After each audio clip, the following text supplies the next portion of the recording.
Greetings, folks. This is Enrico Nardini with Play Unplugged TV, www.playunplugged.com, and I'm here with Andrew Niggles from Zeitgeyser Games. He's the creator of Conquest Tactics, a new game, a kind of a hybrid card/tactical movement miniature type game. So, Andrew, tell me a little bit about what inspired you. How did this whole ball get rolling with Conquest Tactics? So we had experience. Our team had experience with collectible card games as well as miniatures games. We felt like there was a disconnect between those two groups, and that there was a lot of potential in the gap between those to create a game that was rewarding to both sides.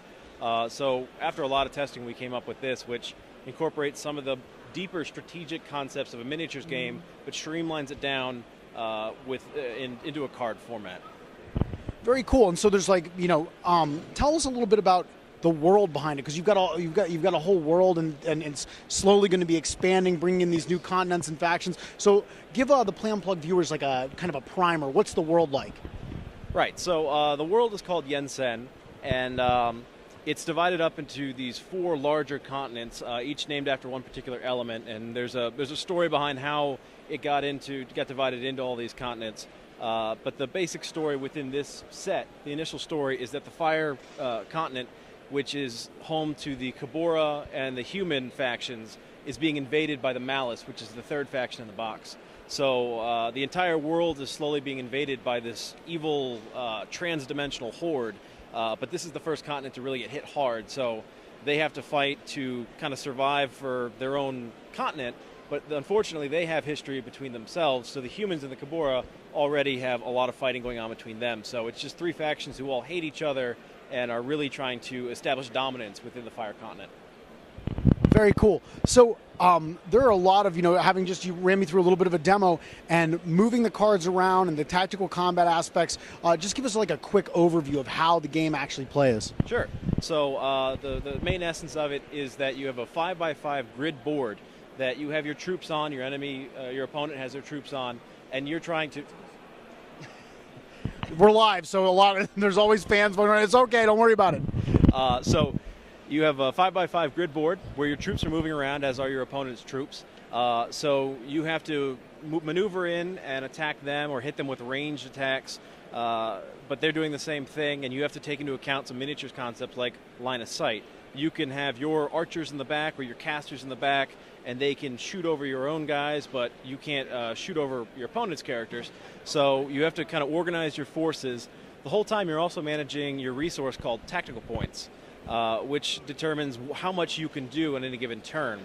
The trick to it is that your opponent has the same amount of tactical points and has to manage those as well. And the person who acts is the one who has who has the most tactical points. So if you have 20 tactical points and your opponent has 10 at the moment, you can do several smaller moves, or you can do one big move before they get to act again. So the control of the game shifts rapidly between players depending on who has what points. It's really neat that way, and I think one of the things that's really special about this game is there's a lot of, in a sense, it feels like at first there's a lot of moving parts, but once you get into it, the mechanics all make sense. They're very logical, but there's a clear strategy, especially with the way you take your turn, the amount of points you spend both putting stuff out and moving it. Right. There's sometimes players who are demoing it for the first time get overwhelmed because they're not used to having that many choices. There's so much you can do at any given moment, and also a fair amount to consider, because not only do you have to worry about where each person is, how many tactical points you have, you also have to worry about what you're trying to do to win the game, because you win the game by achieving 3 of your victory conditions, and you have 4 in your deck. They could be anything from destroying a base to invading the opponent's side of the field to just killing a certain number of troops. So you have a lot going on, and it may be different from your opponent as well. So you may be trying to do something while I'm trying to do something else. We're aware of what each other is trying to do, so it gives it another level of almost psychological warfare, trying to outmaneuver the other player. Very cool. Now, sitting down and playing with the game, I felt, though, even with those extra layers, I could pick it up very quickly. And so, obviously there was a design focus in making it one of those games where you can sit down, learn it very quickly, but there's a lot of depth. Absolutely. We're proud of the balance we have between depth. It's okay. It happens all the time. So That's the thing when you're at when you're in a convention in an open hallway. You'd be surprised how many interviews that's happened. I'm sorry. That's all right. So yeah, you. Where was I? The balance between depth and ease of learning. The learning curve is surprisingly shallow or not as steep for a game that has this much depth to it. A lot of it's intuitive. You can pick it up if you've ever played a board game or a card game before.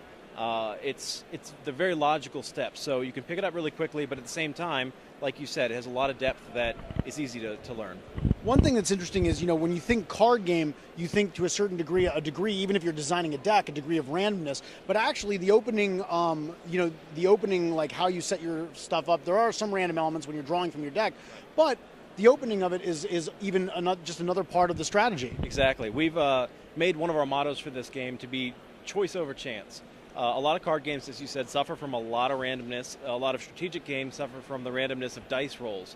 So what we've done is pulled as much of that randomness out so it relies more on your strategy as a tactician to be able to win. So exactly right. You get to choose 20 points for your initial setup worth of troops, skills, and spells. So you can right off the bat begin pursuing a strategy for whichever objectives you're trying to achieve. So you don't have to live with a random starting hand or anything like that. You get to initially go right in for what you're trying to do. Andrew, that sounds awesome. Now, you mentioned when we were talking about the game that there are going to be some expansions for this. Can you talk about what the first expansion you're planning is? Absolutely. So we're going to have two types of expansions. They're all going to be structured. We're not going to have any randomness or anything like that. It's not by any means a collectible card game.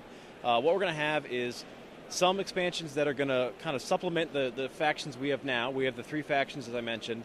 The expansion we're going to try and get out by the end of the year is going to supplement these guys with new troops, new spells and skills, and new bases to really broaden the gameplay experience. But then next year, we're already developing 2 new factions to add to this world. It's going to be another continent that's under attack by the Malice. So it'll be 2 new factions. It'll also work as a standalone set. You won't need this one. It's going to come with all new cards and things like that. So it's going to, again, broaden the experience from a different side. Awesome. Andrew, as a final question, I like to ask this of a lot of the people who create games, what got you pumped up to start this? What about working in the game industry in general do you find the most exciting? What gets you excited to roll out of bed and be all right, time to make more cards? It literally comes down to having someone play it for the first time, and even before the game is over, just see the light bulb go off that, oh, this is why this game is even better than I thought, or this makes perfect sense, or this is what I've been looking for in a game mechanic for a long time, and I didn't even know I wanted it. That's really what drives us, and we've seen so much of that at Origins, as well as all the demos we've done in comic shops and everything, so it's been an exciting experience. And we just got picked up by Alliance Distributors, so we'll be in comic shops starting in September across the country. That sounds fantastic. Is there anything else, Andrew? Do you want to direct us to a website or for more information? Are there any other products you want us to know about? Well, we're going to be, like I said, releasing an expansion hopefully by the end of this year. You can also go to Conquest Tactics to try that out, to look around and see. We have some interactive maps of the world as well as descriptions of the races and whatnot. And one more quick plug. We are going to have an iOS app coming out this fall, so that's something else to look at. Andrew, thank you so much. Wonderful interview. Really appreciate it. Great.